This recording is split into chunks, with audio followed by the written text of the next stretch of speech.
ফিলিপাইনের একটি গ্রামে প্রতি রাতেই ভয়ানক এক ডেভিল কারো না কারো দরজায় 3 বার ঠক ঠক করে আওয়াজ করে, আর সেই আওয়াজ শুনে যদি কেউ দরজা খুলে দেয় তাহলে ঠিক 3 দিন পর তার ভয়ানক মৃতদেহ পাওয়া যায়। এমনই এক ভয়ঙ্কর আতঙ্কের মধ্যেই গ্রামের সবাই। কিন্তু এর কারণ আসলে কি, আর তারা কিভাবেই বা এই বিপদ থেকে রক্ষা পাবে? তো আজ আমরা এক্সপ্লেন করব দারুণ একটি হরর মুভি নকটার্ন। তো চলুন শুরু করা যাক। মুভির শুরুতেই জু নামের একটি মেয়েকে দেখানো হয় যে রাতের বেলায় তার ঘরের ভেতর একা ভয় পাচ্ছিল।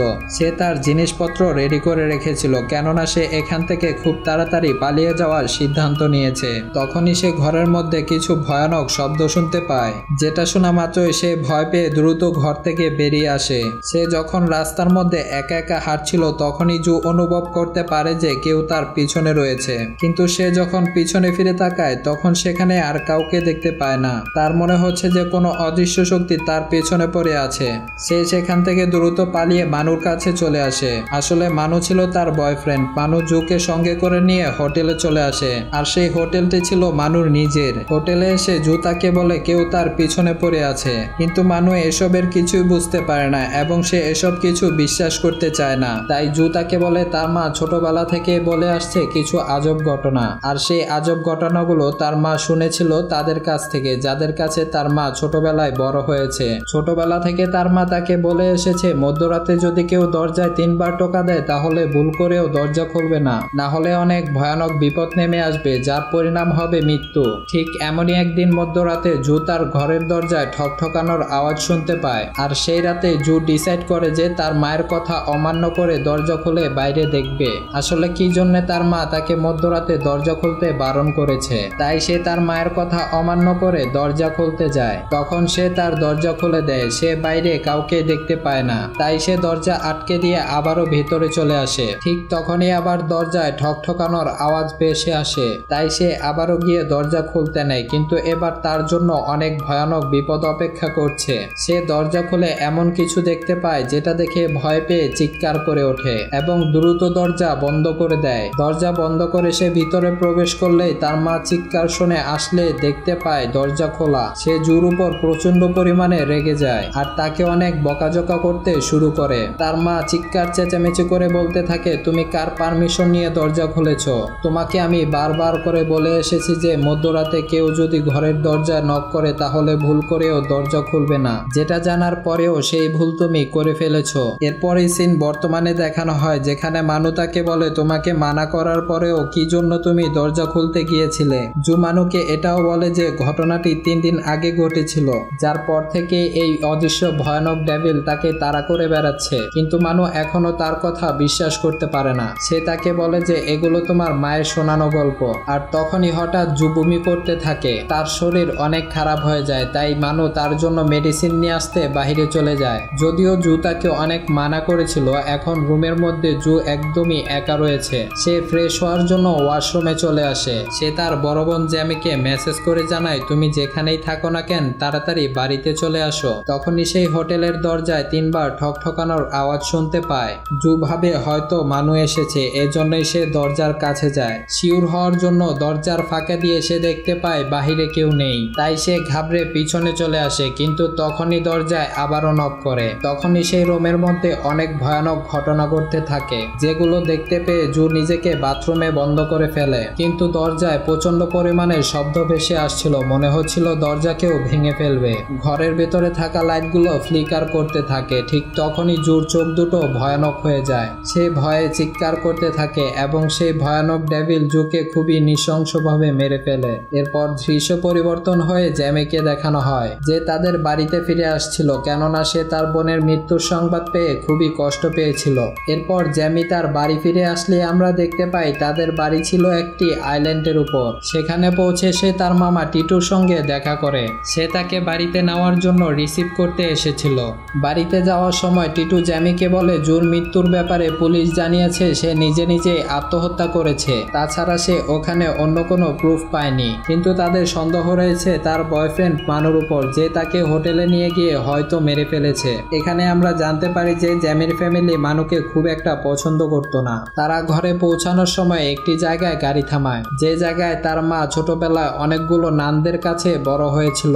এরপর তারা সেখান থেকে বেরিয়ে সোজা তাদের বাড়িতে চলে আসে। আসে, যেখানে আমরা জ্যামির মা লিলিথকে দেখতে পাই। তার মা তাকে দেখেই মুখ ফিরিয়ে নেয়, কেননা জ্যামি অনেক আগেই তার পরিবারকে ছেড়ে চলে গিয়েছিল। কিন্তু তার একটা কারণ ছিল, কেননা তার মা তাদেরকে তার বাবা মারা যাওয়ার পর থেকেই অদ্ভুত কাহিনী শোনাতো, যেগুলো জ্যামির মোটেও পছন্দ ছিল না। এরপর আমরা জ্যামির ছোট ভাইকে দেখতে পাই, যার নাম ছিল জুলিয়াস। আর দৃশ্য চলে আসে জুর ফিউনারালের দিন। জ্যামি জুর চেহারা দেখার আগে সে তার ছোট ভাই জুলিয়াসের সঙ্গে দেখা করে, কারণ জুলিয়াস সবচেয়ে বেশি ভয় পেয়েছিল। সে বুঝতে পারে না যে জুর সঙ্গে কি হয়েছে, কি জন্য তার বোন মারা গিয়েছে। এগুলো নিয়ে জুলিয়াস খুবই ভয় পেয়ে যায়। সে তার বোনকে হারানোর পর থেকেই খুবই মনমরা হয়ে যায়। জুলিয়াসের নোটবুকে জ্যামি কিছু অদ্ভুত ড্রয়িং দেখতে পায়, যেগুলো ছিল অনেক ভয়ানক ডেভিলের। তখনই জ্যামি বুঝতে পারে যে তার মা জুলিয়াসকেও তার উল্টাপাল্টা গল্প শোনায়। এজন্যই জ্যামি জুলিয়াসকে বলে যায়, যাই করো না কেন কখনো তুমি মায়ের এসব গল্প বিশ্বাস করবে না। তারপর জ্যামি তার মায়ের সঙ্গে কথা বলতে চলে আসে।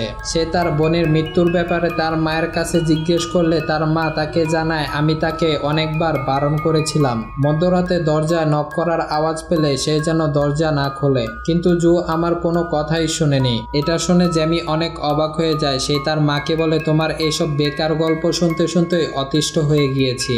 এটা শোনা মাত্রই তাদের দুজনের মধ্যেই অনেক ঝগড়া শুরু হয়। ঝগড়া শুনে সেখানে জুলিয়াস এসে তাদেরকে থামিয়ে দেয় আর তাদেরকে ঝগড়া করতে বারণ করে। তখন আমরা দেখি জুর ফিউনারালে মানু এসেছে।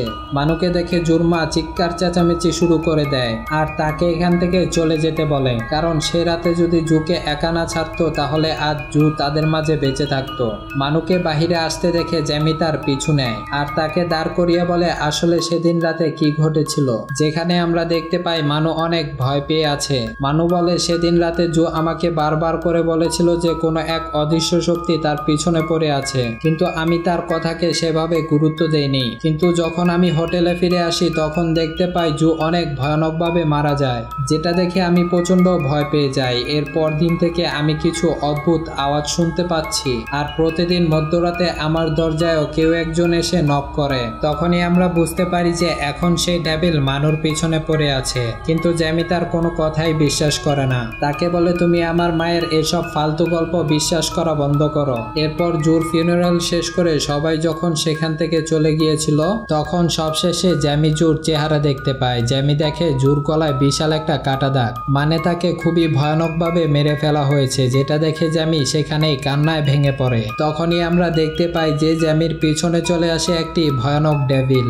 আর তাদের ঘরের দরজায় কেউ 3 বার নক করে, যেটা শুনে জ্যামি দরজা খুলতে যায়, কিন্তু তার আগেই তার মা এসে দরজা খুলতে বারণ করে। তবে জ্যামি তার মায়ের কোনো কথাই শোনে না এবং সে দরজা খুলে দেয়। কিন্তু এবার সৌভাগ্যবশত দরজার সামনে জ্যামির মামা তাদের জন্য খাবার নিয়ে এসেছিল। পরদিন আমরা দেখতে পাই জ্যামি জুলিয়াসকে বলে, তুমি কিছুদিনের জন্য আমার সাথে আমার বাড়িতে চলো, যেটা শোনা মাত্রই জুলিয়াস রাজি হয়ে যায়। সে চাইছিল কিছুদিনের জন্য কোথা থেকে ঘুরে আসুক। আর আজকে জুকে সেমেট্রিতে সমাধি করা হয়। তখন জুলিয়াস তার মাকে বলে, আমি কি কিছুদিনের জন্য আপুর সাথে গিয়ে ঘুরে আসব, যেটা শুনে তার মা যেতে দেওয়ার জন্য রাজি হয়। সবাই চলে যাওয়ার পর মানু সমাধির কাছে দাঁড়িয়ে থাকে। আসলে মানু জুকে অনেক ভালোবাসতো, এজন্যই সে অনেক কান্না করতে থাকে। ঠিক তখনই মানু সমাধির ভেতর থেকে 3 বার ঠকঠকানোর আওয়াজ শুনতে পায় আর এই আওয়াজ শুধু মানুই শুনতে পারছিল, যেটা শুনে মানু ভয় পেয়ে সেখান থেকে দ্রুত পালিয়ে যায়।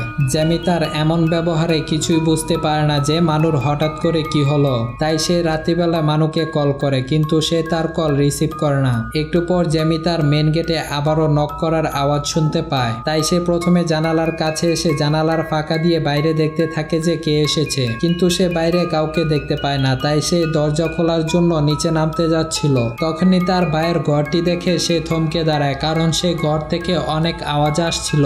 জ্যামি ভিতরে গিয়ে দেখতে পায় সেই ঘরের মধ্যে তার মা ও ভাই বসে প্রার্থনা করছিল, যাতে করে সেই ভয়ানক ডেভিলের কালো ছায়া তাদের উপর না পড়ে। তখনই তার মা জ্যামিকে দেখে ফেলে, যার সাথে সাথে জ্যামি বিছানা থেকে কেঁপে ওঠে। মানে এটা ছিল তার একটি দুঃস্বপ্ন। ঘুম থেকে জেগে ওঠার পরেও তার সবকিছু কেমন যেন অন্যরকম লাগছে। আসলে জ্যামি তার ঘরের কোনায় তার বোনের আত্মাকে দেখতে পায় আর একটু পরেই গায়েব হয়ে যায়। এজন্যই জ্যামি আর সেখানে দেরি না করে পরদিন সকালে জুলিয়াসকে নিয়ে তার বাড়ির উদ্দেশ্যে বেরিয়ে পড়ে। কিন্তু এখানে আমরা দেখতে পাই সেদিন তারা ঘরে পৌঁছায় না, তাদের মাথায় অন্য একটি প্ল্যান এসেছিল। জ্যামি সবার প্রথমে সেই জায়গা দেখতে চেয়েছিল যে জায়গায় তার বোনের মৃত্যু হয়েছে। গিয়েছে। আর এজন্যই জ্যামি তার ভাইকে নিয়ে আজকে রাতে থাকার জন্য মানুর হোটেলে চলে আসে। কিন্তু এই ব্যাপারটি জুলিয়াসের খুব একটা ভালো লাগেনি, কিন্তু সে তার বোনের উপর অনেক ভরসা করে। তারা দুজন হোটেলে প্রবেশ করে রুমের চাবি নিয়ে রুমে চলে আসে। তখন জুলিয়াস জ্যামিকে জিজ্ঞেস করে যে সে আর মায়ের এমন কি ঝামেলা হয়েছে যার জন্য সে বাহিরে শিফট হয়ে গিয়েছে। জ্যামি জুলিয়াসকে বলে, তুমি যখন মায়ের পেটের মধ্যে ছিলে তখন বাবা তাদেরকে ছেড়ে যেতে চাচ্ছিল, যেখানে তাদের দুজনের মধ্যে অনেক ঝগড়া লড়াই হয়েছিল। এর পরের দিন বাবার লাশ পাশের একটি ডোবায় পাওয়া যায়, আর তাদের মা তাদেরকে জানিয়েছিল যে তাদের বাবা সেই ডেভিলের জন্য দরজা খুলে দিয়েছিল, এজন্যই সে মারা গিয়েছে। তো সেই ডেভিলের কালো ছায়া এখন তাদের পরিবারের পেছনে পড়েছে। তাদের বাবা মারা যাওয়ার পর থেকে তাদের মা রেগুলার তাদেরকে সেই ডেভিলের গল্প শোনাতে থাকে, যাতে কেউ ভুল করেও মধ্যরাতে দরজা না খোলে। কিন্তু জ্যামির দিক থেকে সে মনে করতো মা তাদেরকে এই জন্যই সেই গল্পগুলো শোনাতো, যাতে করে তাদের বাবার মৃত্যুর রহস্য কখনোই জানতে না পারে। এটা শুনে জুলিয়াস অনেক রেগে যায়, কেননা সে তার মায়ের গল্পগুলোকে এখন পর্যন্ত সত্যি ভেবে এসেছে। তাই জুলিয়াস তার ব্যাগপত্র গুছিয়ে এখান থেকে চলে যেতে চায়, কিন্তু জ্যামি কোনোভাবে তার ভাইকে চলে যাওয়া থেকে আটকে রাখে। এরপর মধ্যরাতে জুলিয়াস ঘুমিয়ে যাওয়ার পর জ্যামি তাদের দরজায় নক করার শব্দ শুনতে পায়। সে বাইরে চেক করতে দরজা খুলে দেয়, কিন্তু দেখা যায় বাইরে কেউ ছিল না। তবে হঠাৎ করে সে বাইরে কারো চলাফেরার আওয়াজ শুনতে পায়, যেটা শব্দ শুনে জ্যামি পিছু পিছু যেতে থাকে। হাঁটতে হাঁটতে জ্যামি সেই রুমের সামনে চলে আসে যেই রুমে তার বোন মারা গিয়েছিল। জ্যামি দেখতে পায় সেই রুমের দরজাটি খোলা রয়েছে, তাই সে রুমের মধ্যে প্রবেশ করে। সে বাথরুমের ভাঙা গ্লাসটি দেখতে পায়। তখনই সে অনেক ভয় পেয়ে যায়, কারণ বাথরুমের একটি কোনায় দাঁড়িয়েছিল মানু একা একাই কথা বলছিল। জ্যামি তখন বাথরুমের পর্দা সরিয়ে নেয়। তখনই মানু বলতে থাকে যে দুদিন আগে আমার দরজায় কেউ নক করে, আর আমি দরজা খুলে দেখতে পাই সেখানে কেউ নেই। এরপর থেকে সে ভয়ানক ডেভিল আমার পিছনে পড়ে রয়েছে। এটা সত্যি যে সেই ডেভিল আসলে রয়েছে, এখন সে আমাকে ছাড়বে না। জ্যামি তখন তাকে শান্ত করে তার রুমে নিয়ে চলে আসে। এরপর মানুর কথা শুনে সেই ডেভিলের বিষয় একটু একটু বিশ্বাস করে। এখন তারও মনে হচ্ছে যে আসলে এই ব্যাপারটা কিছু না কিছু সত্যতা রয়েছে। তখনই মানুষ সেই ঘরের মধ্যে একটি ভয়ানক আত্মাকে দেখতে পায়, যেটা দেখে সে চিৎকার করে ওঠে। জুলিয়াসও তার চিৎকার শুনে ঘুম থেকে জেগে ওঠে। এরপর জ্যামি তাদের দুজনকে কোনোভাবে সামলিয়ে ঘুম পাড়িয়ে দেয়। তো পরদিন যখন জ্যামি ঘুম থেকে ওঠে তখন সে জুলিয়াসকে কোথাও খুঁজে পায় না। জুলিয়াস এখান থেকে পালিয়ে বাড়িতে চলে গিয়েছে। সে এখন অসুস্থ অবস্থায় পড়ে রয়েছে। ল্যালিট তার ছেলের সেবা যত্ন করছিল। এরপর জ্যামি যখন জুলিয়াসের সঙ্গে দেখা করতে আসে তখন তার মা সেখান থেকে তাকে তাড়িয়ে দেয়, কেননা সে এখন জুলিয়াসকে তার সঙ্গে কোথাও যেতে দেবে না। যেটা শুনে জ্যামি কান্না করতে করতে বাহিরে চলে আসে। এরপর সে আর মানু দুজনেই হাঁটাহাঁটি করছিল। মানু জ্যামিকে বলে, তোমার এখান থেকে ফিরে যাওয়া উচিত, কারণ এই গ্রামে আসলে ভয়ানক ডেভিল রয়েছে। কিন্তু জ্যামিকে তো জানতেই হবে তার বোন কিভাবে মারা গেল। কথায় কথায় জ্যামি তাকে বলে দেয়, গত রাতে তার দরজায় কি তুমি নক করেছিলে? যেটা শুনে মানু অনেক অবাক হয়ে যায়, কেননা সে তো গত রাতে তার ঘরের আশেপাশেও যায়নি, যার মানে হয়তো সেই ডেভিল এসেছিল। মানু ঘাবড়ে গিয়ে জ্যামিকে বলে, সেই ভয়ানক ডেভিল এখন তোমার পিছনেও পড়ে গিয়েছে। যেটা বলে মানু ভয় পেয়ে সেখান থেকে চলে যায়। জ্যামি তার চলে যাওয়াতে অনেক কনফিউজড হয়ে যায়, তাই সে তার পিছু নিতে থাকে। জ্যামি তার ঘরে পৌঁছাতে ভেতর থেকে অনেক আওয়াজ শুনতে পায়। জ্যামি ভয়ে ভয়ে মানুর ঘরের দরজা খুলে ভিতরে প্রবেশ করলেই অবাক হয়ে যায়, কারণ মানু নিজে নিজে দেয়ালে তার মাথা আঘাত করছিল দেখে চিৎকার করে ওঠে। আর তখনই জ্যামি মানুর পিছনে একটি ভয়ানক কালো আত্মাকে দেখতে পায়, যেটা ছিল সেই ভয়ানক ডেভিলের, যাকে দেখা মাত্রই সে সাথে সাথেই দরজা বন্ধ করে দেয়। পরবর্তীতে দরজা খুলে দেখতে পায় মানুকে খুবই নৃশংসভাবে মেরে মাটিতে ফেলে রেখেছে। এটা দেখে জ্যামি প্রচন্ড পরিমাণে ভয় পেয়ে যায়। এরপর থেকে জ্যামি বিলিভ করতে থাকে যে আসলে এখানে সেই ভয়ানক ডেভিল রয়েছে। কিছুক্ষণ পর সেখানে পুলিশ ও অ্যাম্বুলেন্সের গাড়ি চলে আসে। সেখান থেকে জ্যামির সঙ্গে দেখা হয় টিটুর। এরপর টিটু জ্যামিকে সোজা একটি কবরস্থানে নিয়ে আসে। টিটু আসলে জ্যামিকে নিয়ে এসেছিল তার স্ত্রী লর্নার কবর দেখাতে, যেখানে সে জ্যামিকে একটি ভয়ানক কাহিনী শোনাতে চায়। টিটু বলে, তোমার বাবাকে আসলেই সেই ভয়ানক ডেভিল মেরেছে। তোমার মায়ের এই কথাকে শুধুমাত্র টিটুই বিশ্বাস করেছিল। এর জন্যই সে ভয়ানক ডেভিলের খোঁজ নিতে থাকে, যেখানে সে জানতে পারে যে সে ভয়ানক ডেভিল শুধুমাত্র একটি আত্মা চায়, এমন একজন মানুষের আত্মা যেটা পেলে সে আর কাউকে মারবে না। এই কথাটি টিটুর ওয়াইফ জেনে যায়। এরপর সেই ভয়ানক ডেভিল যখন টিটুকে মারতে আসে তখন লর্নার টিটুর পরিবর্তে করতে নিজের জীবন স্যাক্রিফাইস করে, যার জন্য টিটু সেদিন বেঁচে গিয়েছিল। আর টিটু এখন জ্যামিকে বলে তোমার পরিবারে তোমাকে অনেক প্রয়োজন, তাই এখন সেই ডেভিল যখন তোমাকে মারতে আসবে তখন আমি তোমার জন্য স্যাক্রিফাইস করে দেব, যাতে করে তুমি এবং তোমার ফ্যামিলি সেই ভয়ানক ডেভিল থেকে বেঁচে যেতে পারো। কিন্তু এ কথাতে জ্যামি মোটেও রাজি হয় না, তাই সে রেগে গিয়ে সেখান থেকে চলে আসে। জ্যামি যখন শুয়েছিল তার চোখের সামনে তার বোনের চেহারাটি দেখতে পায়। ঠিক তখনই সে দরজা নক করার আওয়াজে জেগে ওঠে। এরপর সে উঠে গিয়ে জানালা দিয়ে বাহিরে তাকালে দেখতে পায় যে তার মা বাহিরে দাঁড়িয়ে বৃষ্টিতে ভিজছিল। তাই সে তার মাকে ভেতরে আনার জন্য বাহিরে চলে আসে। তখনই সে দেখতে পায় বাড়ির মেন দরজা বারবার অদ্ভুতভাবে খুলছিল আর বন্ধ হচ্ছিল। তবুও সে ভয় না পেয়ে বাইরে চলে আসে। কিন্তু তখনই সে অনেক অবাক হয়ে যায়, কেননা বাহিরে তার মা ছিল না। তাই সে দ্রুত ভয় পেয়ে ভিতরে চলে আসে। আর যখনই মেন দরজা লাগাতে যাবে ঠিক তখনই দরজার ভেতর দিয়ে একটি ভয়ানক হাত দেখতে পায়, যেটা দেখে জ্যামি ভয়ে কাঁপতে থাকে। সে তার জীবন বাঁচানোর জন্য দৌড়ে পালাচ্ছিল। সে দৌড়ে উপরে এসে রুমের দরজা বন্ধ করে দেয়, কিন্তু সেই ডেভিল তার রুমের আশেপাশে ঘুরছিল। আর হঠাৎ করে একটি ডেভিল তার উপর হামলা করে দেয়। জ্যামি ভয় পেয়ে আরেকটি রুমের মধ্যে তাকে বন্দি করে ফেলে। কিন্তু এখন দরজাটি খুব জোরে জোরে ধাক্কানোর আওয়াজ আসছিল। ঠিক তার বোনের মতোই জ্যামি ভয় পেয়ে সারা রাত বাথরুমেই কাটিয়ে দেয়। আর দৃশ্য চেঞ্জ হলে আমরা জুলিয়াসকে দেখতে পাই। একটি কৌটোর মধ্য থেকে প্রজাপতি উড়ে বেসমেন্টে চলে আসে। তো সেখানে আসার পর জুলিয়াস কারো উপস্থিতি টের পায়। তখনই দেখে জ্যামি সেখানে চলে এসেছে তাকে নিয়ে যাওয়ার জন্য, এমনকি তাকে এখান থেকে অনেক দূরে নিয়ে যেতে চায়। সেখানে গেলে তারা দুজন সুরক্ষিত থাকবে। ঠিক তখনই তাদের ঘরের মধ্যে থাকা ক্যান্ডেলগুলো নিভে যায়। তারা পিছনে ফিরে দেখতে পায় সেই ভয়ানক কালো ডেমনটিকে, এমনকি ঘরের মধ্যে আরেকটি ডেভিলকে দেখতে পায়, যেটা দেখে দুজনেই অনেক ভয় পেয়ে যায়। তারা দুজন রুমের একটি কোণায় লুকিয়ে পড়ে।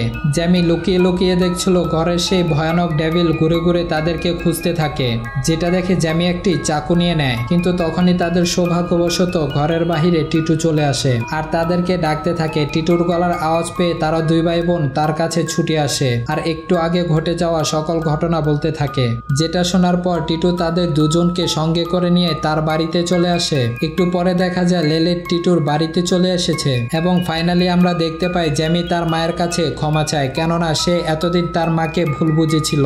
সে শুরু থেকেই সঠিক ছিল। তখনই তার মা জ্যামিকে জড়িয়ে ধরে কান্না করতে থাকে। এরপর সবাই মিলে রেস্ট করে। তখন তার মা জ্যামিকে কিছু পুরনো ফটো দেখায়, যে ছবির মধ্যে তার বাবাও ছিল, যেখানে তার মা তাদেরকে একটা গল্প শোনাতে থাকে। এখানে অনেক বছর আগে এই গ্রামে অনেকগুলো নান বসবাস করত, কিন্তু কিছুদিন পরে এখানে চলে আসে কিছু আমেরিকান সৈনিক। আর সেই সৈনিকদের নানগুলো অনেক ভালোভাবেই দেখাশোনা করত, কিন্তু শেষে এখানে থাকা সকল নানদেরকে মেরে ফেলেছিল। এজন্যই তার মা জ্যামিকে এটাও বলে যে আমার মনে হয় নানগুলোর আত্মা সেই ডেভিলের সঙ্গে কোনো সম্পর্ক রয়েছে, আর তারা তাদের পরিবারের পিছনে এজন্যই পড়ে রয়েছে, কারণ ছোটবেলা থেকে ল্যালিট সেই নানদের কাছে বড় হয়েছিল। এরপর আমরা দেখতে পাই জ্যামি শুয়েছিল, কিন্তু তার ঘুম আসছিল না। তার চোখের সামনে সবসময় তার বোনের আত্মা ঘুরে বেড়াতো। তাই সে বিছানা থেকে উঠে বাহিরে বেরিয়ে আসে, যেখানে সে টিটুকে দেখতে পায় যে বাহিরে একা একাই বসেছিল। টিটু তাকে বলে তুমি এখন কোথায় যাচ্ছ? সেটা শুনে জ্যামি বলে আমি মায়ের ওষুধ আনার জন্য আবারও ঘরে ফিরে যাচ্ছি। এজন্যই টিটু তাকে বলে তুমি এখানেই থাকো, আমি যাচ্ছি মেডিসিন নিয়ে আসতে। তখনই আমরা বুঝতে পারি যে জ্যামি আসলে তার মায়ের মেডিসিন নিয়ে আসার জন্য বের হয়নি, সে টিটুকে মিথ্যা বলে পাঠিয়ে দিয়েছে। জ্যামি আসলে সেই বাড়িতে যেতে চাইছিল যেখানে ছোটবেলায় তার মা বড় হয়েছে, যেখানে সকল নানগুলো থাকতো, যাতে করে সেই ভয়ানক ডেভিলগুলোর সম্পর্কে কিছু জানতে পারে। এরপর টিটু সেখান থেকে চলে যাওয়ার পর জ্যামি চলে আসে সেই পরিত্যক্ত বাড়িতে। সেই বাড়িটিতে পুরো অন্ধকার হয়েছিল। জ্যামি লাইট জ্বালিয়ে ভিতরে এসে দেখতে পায় ভিতরে অনেক ক্যান্ডেল পড়ে রয়েছে আর দেয়ালে অনেক কিছু লেখা রয়েছে। এখানে জ্যামি দেখতে পায় যে একটা বড় করে লেখা রয়েছে ডু নট এন্টার। জ্যামি ভেবেছিল হয়তো সেই ভয়ানক ডেভিল এখানে প্রবেশ করতে পারবে না, তাই সে তখনই ভেতরে প্রবেশ করতে যাবে। তখনই তার মা সেখানে চলে আসে। আসলে তার মা জ্যামিকে বাইরে আসতে দেখে তার পিছু নেয়। জ্যামি তার মাকে বলে আমার মনে হয় এই জায়গাতে সেই ডেমনগুলো প্রবেশ করতে পারবে না, যেটা শুনে তার মা তাকে বলে দুনিয়ার কোনো এমন জায়গা নেই যে যেখানে এই ভয়ানক ডেভিল প্রবেশ করতে পারবে না। তখনই আমরা দেখতে পাই সেখানে চলে আসে সেই ভয়ানক ডেভিল, যার সেই ভয়ানক রূপ দেখে তারা দুজন দৌড়ে সেখান থেকে পালাতে থাকে। তারা দুজন দৌড়ে গিয়ে একটি রুমের মধ্যে দরজা বন্ধ করে দেয়। তারা দুজন এতটাই ভয় পেয়েছিল যে একটু শব্দ হলেই তারা কেঁপে ওঠে আর ভয়ে কান্না করতে থাকে। এরপর জ্যামি রুমের ভিতরে থাকা ছোট্ট একটি গ্লাস ভেঙে তার মাকে বাইরে যেতে বলে, কিন্তু তার মা বলে তুমি আগে বের হও। এখানে আমরা দেখতে পারি যে তার মা তার মেয়ের জীবন বাঁচানোর জন্য জীবন দিতে প্রস্তুত। জ্যামি তার মাকে বাহিরে আসার জন্য বারবার ডাকতে থাকে, কিন্তু তার মা তার কোনো কথায় জবাব দেয় না। শেষে তার মা তার মেয়েকে গুড বাই বলে দরজা খুলে দেয়, যার সাথে সাথে সেই অদৃশ্য শক্তি তার মাকে টেনে নিয়ে অন্ধকারে ভ্যানিশ হয়ে যায়। এরপর আমরা জ্যামিকে দেখতে পাই, সেখান থেকে জ্যামি বের হয়ে চলে আসে। এরই মধ্যে দিয়ে এই ছবিটি সমাপ্ত হয়ে যায়। তো আশা করি গল্পটি আপনাদের কাছে কিরকম লেগেছে অবশ্যই আপনারা কমেন্ট করে আর অবশ্যই আপনারা একটা লাইক দিয়ে জানিয়ে দেওয়ার চেষ্টা করবেন। তো নেক্সট গল্পের জন্য অপেক্ষা করবেন, খুব তাড়াতাড়ি আবার কোনো নতুন গল্প নিয়ে চলে আসবো। সবাই ভালো থাকবেন, টাটা।